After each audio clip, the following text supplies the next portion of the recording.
这有点太……沙漏他，你看镜头让他给你拍。Hello.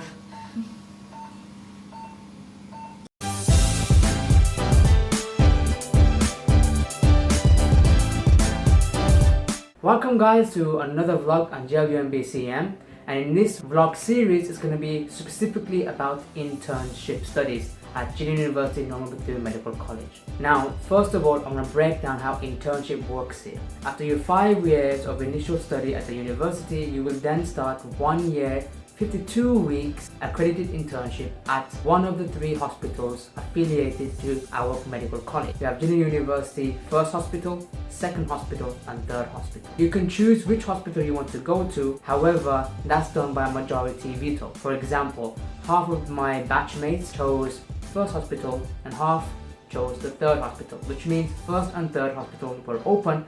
Nobody chose the Second Hospital, maybe 1 or 2, but it weren't enough students for them to open internship. So Second Hospital was, for example, not in this year's internship schedule. Nevertheless, during the internship, there's nothing stopping you to go to the Second Hospital or go from the First to the Third, Third to First, interchanging for the best experiences for their best departments. Up to you basically. Alright, so where did I go? I chose Third Hospital. During the 52 weeks internship, you will be going to the hospital and experiencing different departments. Before I get into my experience and what I've been doing and how it's been going, I'm going to start off with rumors and expectations. During my first year here, second year, third year, all the way till before I started my, even to be honest, even now I'm hearing rumors, oh, internship is really bad here, they don't teach you anything, First Hospital is good, oh no, Third Hospital is the best, oh no, Second Hospital is good. To be honest, these are all rumors, and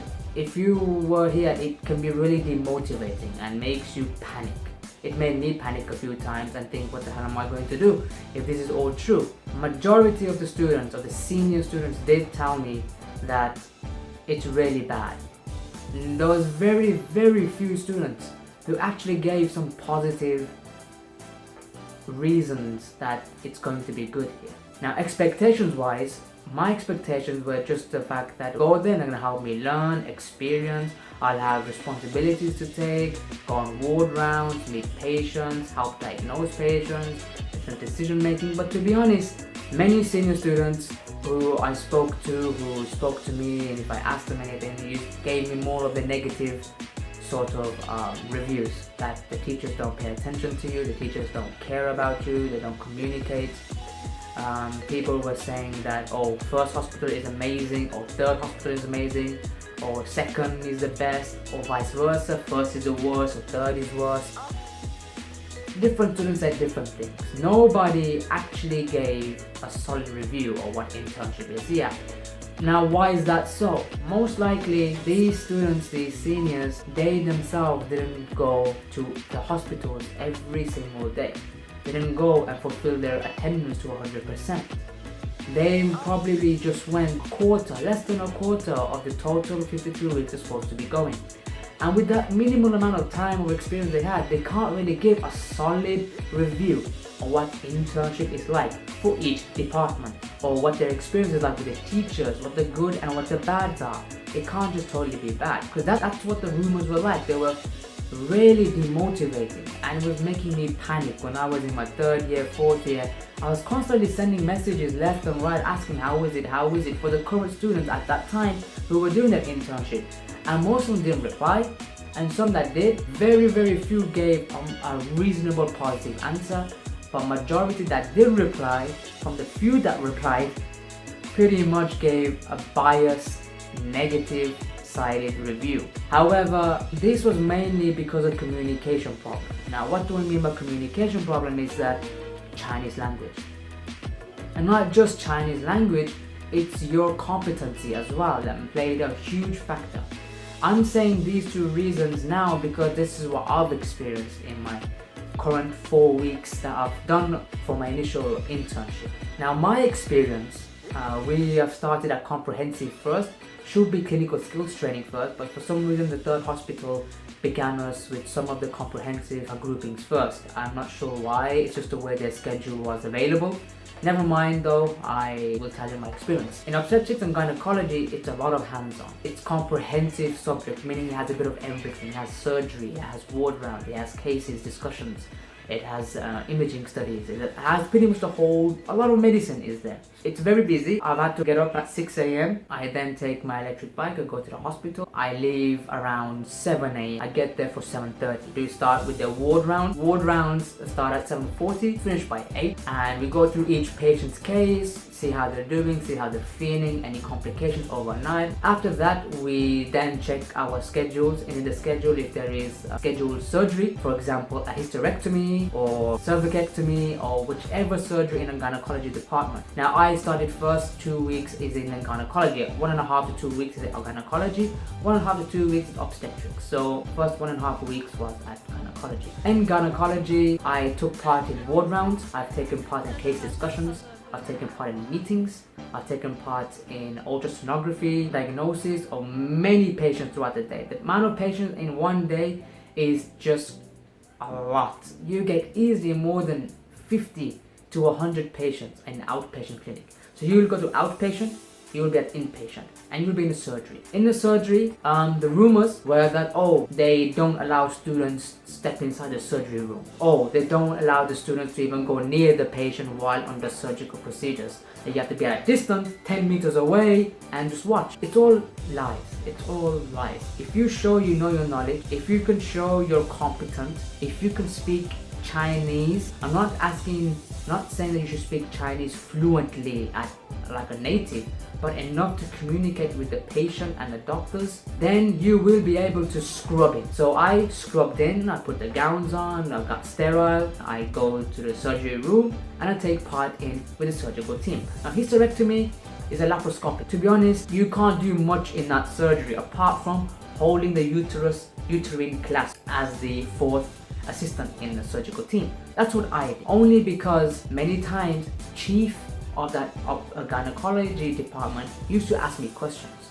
Watch this, watch that, what do you think? To test my knowledge and skills.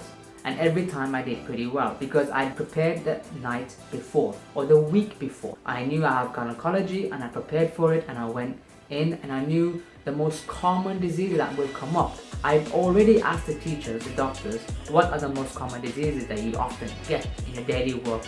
And they told me a list of diseases, and I prepared for them more than I did with the others. And it worked worked like magic.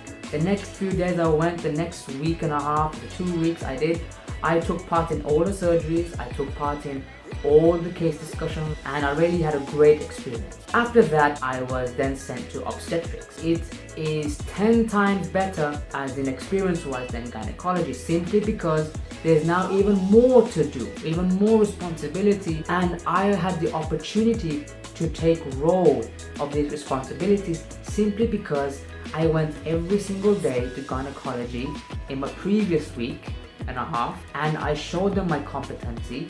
I showed them I know my skills. I showed them that I proved myself. And word goes round. This is China. Word goes round here. And the chief and the assistant chief, they then talk to the obstetrics chief and the assistant that you have this student coming over, he's this, he's done this, and already you build some reputation. Because of my initial impression that they had, it really helped me further progress, and building that really strong first impression really helped me in my obstetrics department. So the teachers, they rep you up. That really helped me gain more opportunities to have more responsibilities now and feel more like a junior doctor as a medical intern. I loved it. Even though gynecology and obstetrics is not my favorite part of the medical field, but I enjoyed it. I really like it, and I'm going to miss it simply because now what I mean by more opportunities is that this time I scrubbed in for every surgery, help, for example, with the little things first. Gave the scissors, the gowns,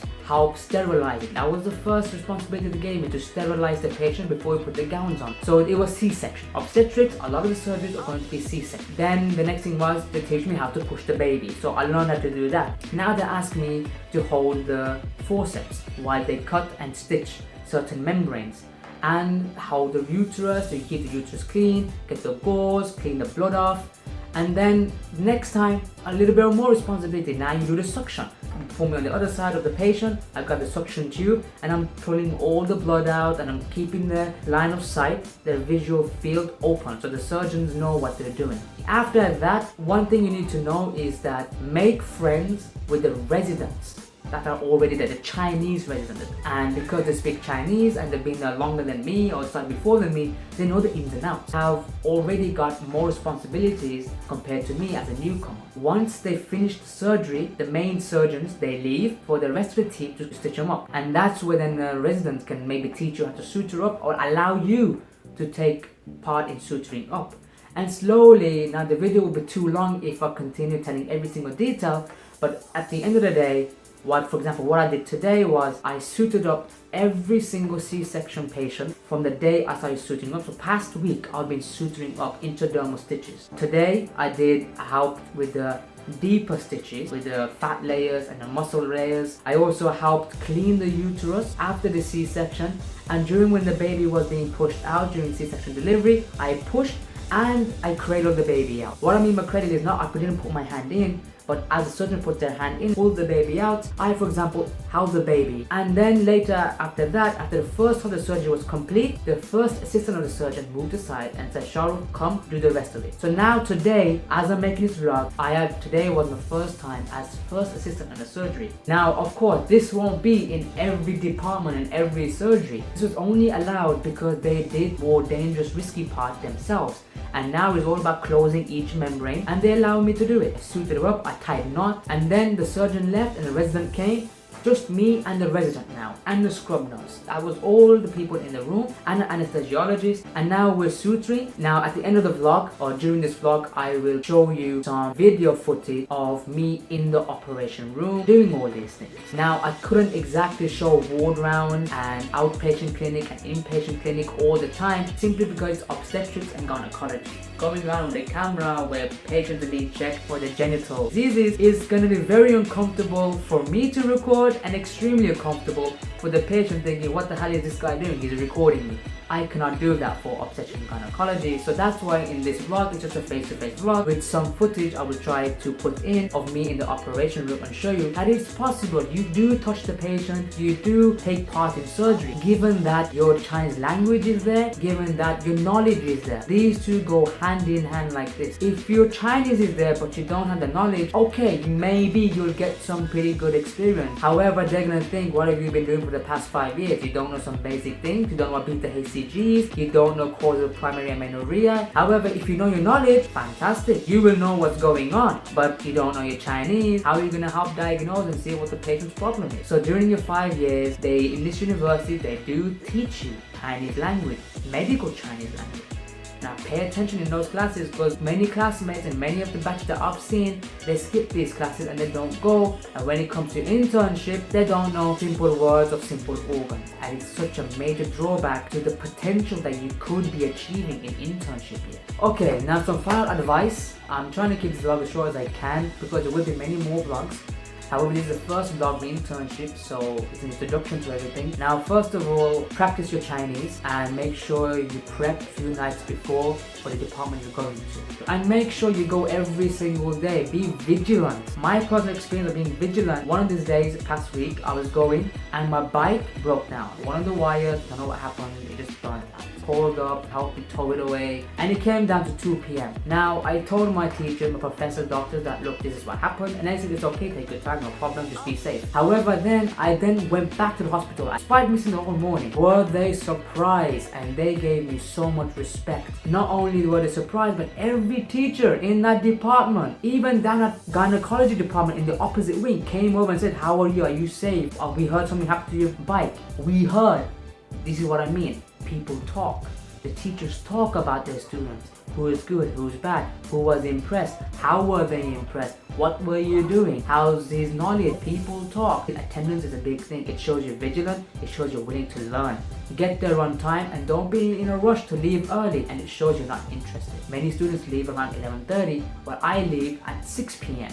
and they notice this, and with that, they respect you if you stay and you really work hard and really show you put in effort, you want to be there. Sometimes there will be gaps in the days, an hour or even 2 hours, where everything is done.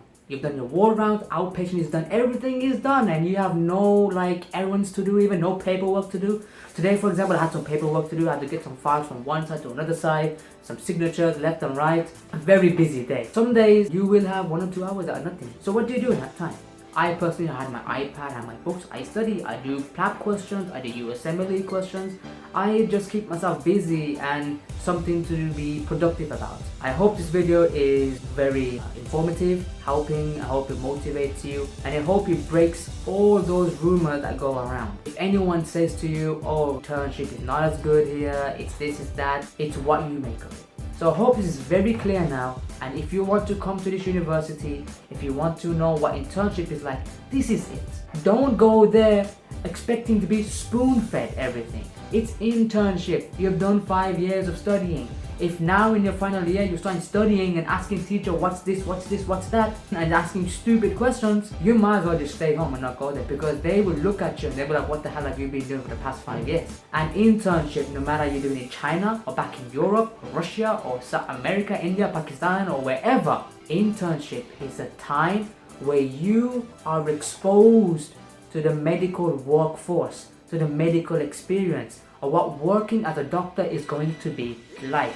It is there for you to learn yourself. It's a self-learning opportunity for 1 year, and under the guidance of the doctor you follow. You follow that doctor, you see what his daily affairs are and how he handles them, and you then keep up to date, sharp in your mind, what could this case be, what could this case be. If you're anything unsure, ask the teacher. You are trained, you're like an apprentice. The doctor doesn't have time to be getting a big fat book and saying, okay, page number 1, class number 1, this is that. No time. If you expect that, they will not respect you, and they will really see you're not competent. So hope I'm getting clear with this now, even though this vlog is like all over the place, left and right, but there's just so much for me to talk to you that it's possible. That's what I want to say. Internship here is really good. Hopefully, inshallah, in the next few vlogs that I make for every department throughout my year, the picture will become clearer and you will see what the deal is of internship here in China. Wear comfortable clothing, that's another advice. That's something that allows your skin to breathe. So by the way, appearance, make sure you're dressed appropriately. I don't mean go in sandals and shorts and a vest, you know, I mean, come on. Make sure you're groomed well, you're looking clean and neat, because they are Chinese patients and they're very judgmental. They'll look at you as a foreigner, and if you're looking all tatty, they'll be like, I don't want your name. So if you come across clean, you smell nice, you look nice, you talk nice, you smile, presentation is a huge thing. Casual workwear is just right. Have comfortable shoes, by the way. Comfortable footwear is a big thing. You're on your feet all day. Make sure you're hydrated, make sure you have a good breakfast too.